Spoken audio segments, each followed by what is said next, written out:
സ്വർണം കട്ടവൻ ആരപ്പ? സഖാക്കളാണ് അയ്യപ്പ. സ്വർണം വിറ്റത് ആർക്കപ്പ? കോൺഗ്രസിനാണ് അയ്യപ്പ. ലാഭം കൊയ്തത് ആരൊക്കെ? സാറ് ഇപ്പൊ ഈ കേസിൽ അശേഷം ഇരിക്കില്ലല്ലോ. അതിന്റെ ആ ചോദ്യം അല്ലല്ല, ഞാനൊരു കാര്യം പറയട്ടെ. ഇന്ന് അല്ലല്ല, ഞാൻ ഒറ്റ കാര്യം അറിയില്ലായിരുന്നല്ലോ രമേശ് ചെന്നിത്തലയ്ക്ക്. അറിഞ്ഞപ്പോഴല്ലേ മിണ്ടതായിരുന്നു. ഇതൊക്കെ സാമാന്യ ബുദ്ധി പോലെ പ്രശ്നം.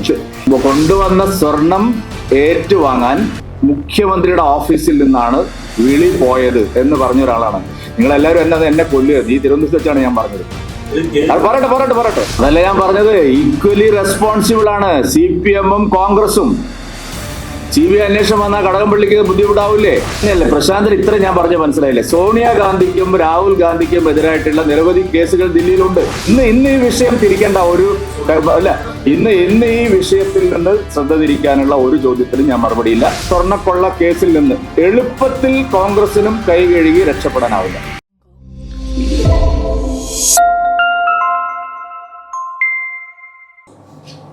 ഞങ്ങൾ ആദ്യമേ പറഞ്ഞു, സ്വർണ്ണക്കൊള്ളയിലെ വിശദാംശങ്ങൾ മുഴുവൻ പുറത്തു വരുമ്പോ LDF-നെ പോലെ തന്നെ UDF-നും അതിൽ പരിക്ക് പറ്റും. അത്ര ഹരിശ്ചന്ദ്രന്മാരല്ല പ്രതിപക്ഷത്തിരിക്കുന്നത്. അതുകൊണ്ട് സമഗ്രമായ അന്വേഷണം ആവശ്യമുണ്ട്. അതും കേന്ദ്ര ഏജൻസികളുടെ അന്വേഷണം ആവശ്യമുണ്ട്. ഞങ്ങൾ സൂചിപ്പിക്കാൻ ആഗ്രഹിക്കുന്നത്, വൈറലായിട്ടുള്ള ഒരു പാട്ടിപ്പ് ഇറങ്ങിയല്ലോ, ആ പാട്ടിൽ ചില ഭേദഗതികൾ വരുത്തേണ്ടി വരും എന്നുള്ളതാണ്. വരും ദിവസങ്ങളിൽ ആ പാട്ടിൽ ചില ഭേദഗതികൾ വരുത്തി നമുക്ക് കേൾക്കേണ്ടതായിട്ട് വരും. സ്വർണം കട്ടവൻ ആരപ്പ? സഖാക്കളാണ് അയ്യപ്പ. സ്വർണം വിറ്റത് ആർക്കപ്പ? കോൺഗ്രസിനാണ് അയ്യപ്പ. ലാഭം കൊയ്തത് ആരൊക്കെ? ഇന്ത്യ മുന്നണി ഒറ്റക്ക്.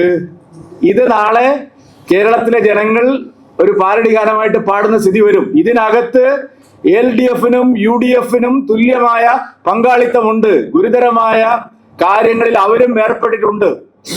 ഇല്ലെങ്കിൽ അടൂർ പ്രകാശ് പറയട്ടെ, UDF കൺവീനർ അല്ലേ? എന്തിനാ കണ്ടത്? ആരാ കണ്ടത്? ആരാണ് ഇടനിലക്കാർ? എന്താണ് സംസാരിച്ചത്? ഇല്ലെങ്കിൽ ആന്റോ ആന്റണി പറയട്ടെ, ശബരിമല നിൽക്കുന്ന മണ്ഡലത്തിലെ MP അല്ലേ? പറയട്ടെ. നമ്മളൊക്കെ ആരെങ്കിലും കൂട്ടിയിട്ട് പ്രധാനമന്ത്രിയെ കാണാൻ പോയിട്ടുണ്ടെങ്കിൽ, അല്ലെങ്കിൽ ആഭ്യന്തരമന്ത്രിയെ കാണാൻ പോയിട്ടുണ്ടെങ്കിൽ, അല്ലെങ്കിൽ JP നഡ്ഡയെ കാണാൻ പോയിട്ടുണ്ടെങ്കിൽ പറയാൻ ബാധ്യസ്ഥരാണ്. ഏതെങ്കിലും ഒരു വ്യവസായിയെ കൂട്ടിയിട്ട്, അല്ലെങ്കിൽ ഏതെങ്കിലും ഒരു കച്ചവടക്കാരനെ കൂട്ടിയിട്ട് ഇത്തരം അധികാര കേന്ദ്രങ്ങളിലൊക്കെ പോയിട്ടുണ്ടെങ്കിൽ ഒരു മടിയുമില്ലാതെ പറയാൻ ബാധ്യസ്ഥരാണ്. രാഷ്ട്രീയ പ്രവർത്തകര് സുതാര്യമായിട്ട് കാര്യങ്ങളെ സമീപിക്കണം. അതുകൊണ്ട് കേന്ദ്ര ഏജൻസികളുടെ അന്വേഷണമാണ്. അല്ല, അതിപ്പോ ഈ വീഡിയോ കിട്ടുമല്ലോ. അത് ഇനി വരാൻ പോകുന്ന പാട്ടാണ്. കാരണം ഈ കേസ് കഴിയുമ്പോ, അല്ല ഈ കേസിന്റെ അന്വേഷണം ഫലപ്രദമായി നടക്കുമ്പോ UDF-നും തുല്യമായ പങ്കാളിത്തം ഉണ്ടാവും.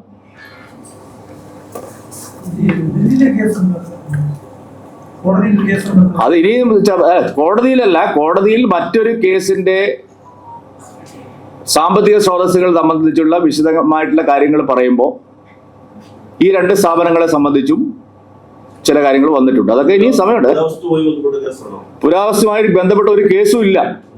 വേറൊരു കേസിൽ ദില്ലിയിൽ പല കേസുകൾ നടക്കുന്നുണ്ടല്ലോ. നിങ്ങൾ കുറച്ചുകൂടി വിശദാംശങ്ങൾ ഞാൻ തരാൻ ദിവസം ഉണ്ടല്ലോ. നിങ്ങൾ എല്ലാം കൂടി ഇന്ന് തന്നെ പറയണം.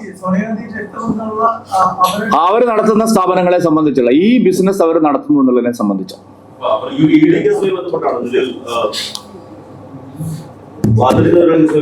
നിലവിൽ വാദ്രയ്ക്കെതിരെ കേസുണ്ട്, മറ്റേ നാഷണൽ ഹെറാൾഡിനെതിരെയുള്ള കേസുണ്ട്, പല കേസുകളുണ്ട്. അതുകൊണ്ട് ആ സാധനങ്ങളൊക്കെ വരുന്നു. നിങ്ങൾ എന്ത് ഞാനിപ്പോ ഒരു കാര്യം പ്രാഥമികമായിട്ട് പറഞ്ഞല്ലേ ഉള്ളൂ. അതുകൊണ്ട് അതെല്ലാം അന്വേഷിക്കണം എന്നാണ് ഞാനിപ്പോ പറഞ്ഞിരിക്കുന്നത്. അവരുമായിട്ട് ബന്ധപ്പെട്ട ഒരു കേസുമില്ല. അവരുടെ സ്വത്ത് വിവരങ്ങൾ അന്വേഷിക്കുന്ന സന്ദർഭത്തിൽ കിട്ടിയിട്ടുള്ള വിവരങ്ങളാണ്. ഈ സോണിയാഗാന്ധിയുമായി ബന്ധപ്പെട്ട വിഷയങ്ങൾ മുഖ്യമന്ത്രി പറയുമ്പോൾ അദ്ദേഹം ഇപ്പോഴും ഉറച്ച നിലപാടെടുക്കുകയാണ്. CBI അന്വേഷണം വേണ്ട. അതല്ല ഞാൻ പറഞ്ഞത്. ഈക്വലി റെസ്പോൺസിബിൾ ആണ് CPM-ഉം കോൺഗ്രസും. CBI അന്വേഷണം വന്നാൽ കടകംപള്ളിക്ക് ബുദ്ധിമുട്ടാവില്ലേ? കടകംപള്ളിയുടെ അപ്പുറത്തേക്ക് പോയവർക്ക് ബുദ്ധിമുട്ടാവില്ലേ? ഇനി അവസാനം മുഖ്യമന്ത്രിക്ക് തന്നെ ബുദ്ധിമുട്ടാവില്ലേ?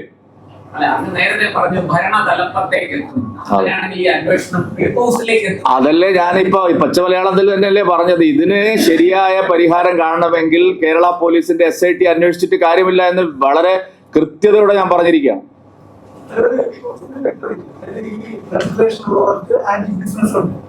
അവരുമായി ബന്ധപ്പെട്ട കേസ് ഡൽഹിയിലുണ്ടെന്നാണ്. അങ്ങനെയല്ല പ്രശാന്തൻ, ഇത്ര ഞാൻ പറഞ്ഞ മനസ്സിലായില്ലേ? സോണിയാഗാന്ധിക്കും രാഹുൽ ഗാന്ധിക്കും എതിരായിട്ടുള്ള നിരവധി കേസുകൾ ദില്ലിയിലുണ്ട്.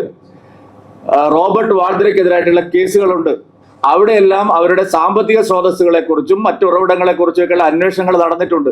അതിനിടയിൽ ചില വിശദാംശങ്ങൾ, അവർക്ക് ഇറ്റലിയിലുള്ള ചില വ്യാപാരങ്ങളെ സംബന്ധിച്ചുമുള്ള വിശദാംശങ്ങളുണ്ട്. ഇതെല്ലാം വെളിയിൽ വരുന്ന കാര്യമാണ്, അതല്ലാതെ ഞാനിപ്പോൾ എഴുതി ഉണ്ടാക്കി കൊണ്ടുവന്നതല്ല.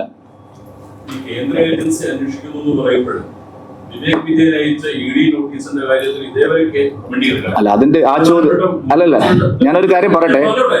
ഇന്ന് അല്ലല്ല, ഞാൻ ഒറ്റ കാര്യം, അന്വേഷണത്തിന്റെ പ്രഖ്യാപിച്ചപ്പോൾ ഇവിടെ പല കേന്ദ്ര ഏജൻസികളും വരണമെന്നും അന്വേഷിക്കണമെന്നും ഒട്ടേറെ ആരോപണങ്ങൾ ഉന്നയിച്ചാണ് ശ്രീ കെ സുരേന്ദ്രൻ. ഒട്ടേറെ ആരോപണങ്ങളല്ല, ശരിയായ ആരോപണങ്ങളാണ് ഉന്നയിച്ചത്. ഈ സ്വർണ്ണ തിരുവനന്തപുരം വിമാനത്താവളത്തിലെ സ്വർണ്ണക്കൊള്ള അന്വേഷണം, അതായത് അവിടുത്തെ തുടങ്ങി 2 ദിവസം കഴിഞ്ഞപ്പോൾ നിങ്ങൾ ആരും ഇവിടുത്തെ ഒരു പത്രക്കാരനും കണ്ടുപിടിച്ചിട്ടില്ല. ആ കൊണ്ടുവന്ന സ്വർണം ഏറ്റുവാങ്ങാൻ മുഖ്യമന്ത്രിയുടെ ഓഫീസിൽ നിന്നാണ് വിളി പോയത് എന്ന് പറഞ്ഞ ഒരാളാണ്. നിങ്ങളെല്ലാവരും എന്നെ കൊല്ലുകയായിരുന്നു. ഈ തിരുവനന്തപുരത്ത് വെച്ചാണ് ഞാൻ പറഞ്ഞത്. അത് തീർന്നിട്ട്, അതായത് തിരുവനന്തപുരം അന്താരാഷ്ട്ര വിമാനത്താവളത്തിൽ കസ്റ്റംസ് കസ്റ്റഡിയിലെടുത്ത സ്വർണം ഏറ്റുവാങ്ങാൻ, തിരിച്ചെടുക്കാൻ CMOയിൽ നിന്നാണ് ആദ്യത്തെ കോള് പോയെന്നായിരുന്നു. എല്ലാവർക്കും ഓർമ്മ ഉണ്ടാവുമല്ലോ, നമ്മളാരും മരിച്ചു പോയിട്ടില്ലല്ലോ. ഞാൻ പറഞ്ഞത് ആഴ്ചകളോളം നിങ്ങൾ എന്നെ വേട്ടയാടി, കൈരേഖയാണോ എന്ന് ചോദിച്ചിട്ട് ഉണ്ടല്ലോ. പക്ഷേ 1.5 കൊല്ലം CMന്റെ പ്രിൻസിപ്പൽ സെക്രട്ടറി അതേ കേസിലകത്തായിരുന്നു. അദ്ദേഹമാണ് വിളിച്ചത്. ഇതെല്ലാം ചരിത്രത്തിന്റെ ഭാഗമായിട്ടുള്ളതാണ്. ഇനി ബാക്കിയുള്ള SFIO കേസിനെ കുറിച്ച് ഇപ്പൊ എനിക്കറിയില്ല കാര്യങ്ങൾ, ഞാൻ അന്വേഷിച്ചിട്ട് പറയാം. അല്ല, ഇന്ന് ഈ വിഷയം തിരിക്കേണ്ട ഇന്ന് ഈ വിഷയത്തിൽ നിന്ന് ശ്രദ്ധ തിരിക്കാനുള്ള ഒരു ചോദ്യത്തിനും ഞാൻ മറുപടിയില്ല. ഇന്ന് ഞാൻ ചില കാര്യങ്ങൾ, സുപ്രധാനമായിട്ടുള്ള ചില കാര്യങ്ങൾ പറഞ്ഞിരിക്കുകയാണ്. നിങ്ങൾക്ക് സമാധാനത്തോടെ അത് എഴുതാതിരിക്കാം, അല്ലെങ്കിൽ വിട്ടുകളയാം, എന്ത് വേണം ചെയ്യാം. ഇന്ന് ഈ വിഷയം അല്ലാതെ ഒരു ചോദ്യത്തിന് ഞാൻ മറുപടി പറയില്ല.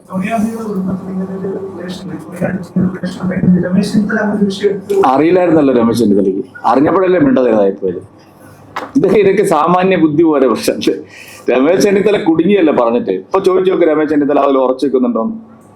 കഴിഞ്ഞ ദിവസം ഞാനും ശ്രീ രമേശ് ചെന്നിത്തലയും പങ്കെടുത്ത ഒരു ചർച്ചയിൽ അദ്ദേഹം ആദ്യം പറഞ്ഞു, എനിക്ക് ഇപ്പൊ SIT നല്ല വിശ്വാസമാണ്. പറഞ്ഞോ ഇല്ലയോ? ഈ ഇരിക്കുന്ന കൂട്ടത്തിലുള്ള ഒരു ചാനലിലാണ്, എല്ലാം ഫയലുകളുണ്ട്.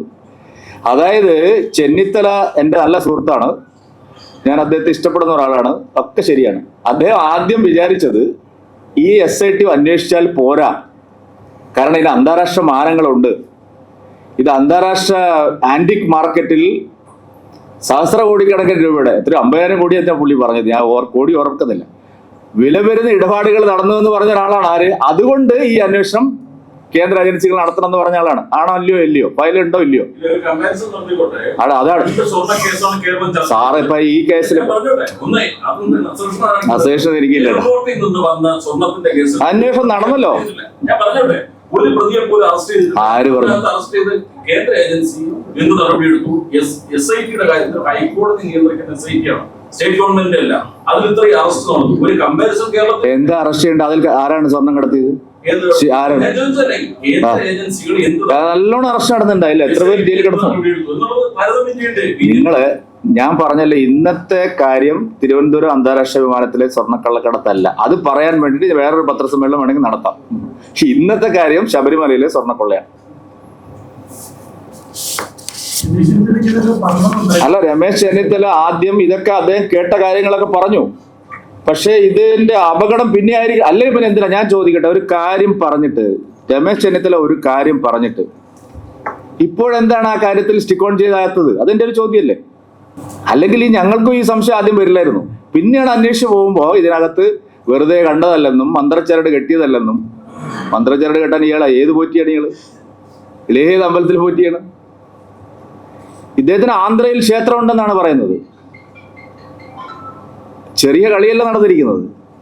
അപ്പൊ ആ വഴിക്ക് വരുന്ന ദക്ഷിണേന്ത്യയിൽ നിന്ന് വരുന്ന പല വിഗ്രഹങ്ങളും പല പുരാവസ്തുക്കളും, ഇനി ധാരാളം കാര്യങ്ങൾ പറയാനുണ്ട്, ഞാനത് അടുത്ത സന്ദർഭത്തിൽ പറയാം. ഇപ്പൊ ഞാൻ ഞങ്ങൾ ഒരു കാര്യം ഉറപ്പിച്ചു പറയുന്നു,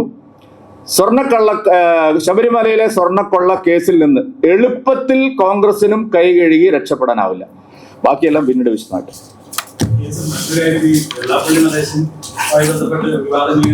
ഞാൻ പറഞ്ഞില്ല ഇന്ന് വേറെ ഒരു കാര്യം എന്റെ വായിൽ നിന്ന് വരില്ല. Thank you. അല്ലല്ല, അത് ഞാൻ പിന്നെ സമയമുണ്ടല്ലോ, ഇത് നാളെ ലോകം അവസാനിക്കത്തില്ല. അല്ല, അത്ര ചൂട് വേണം.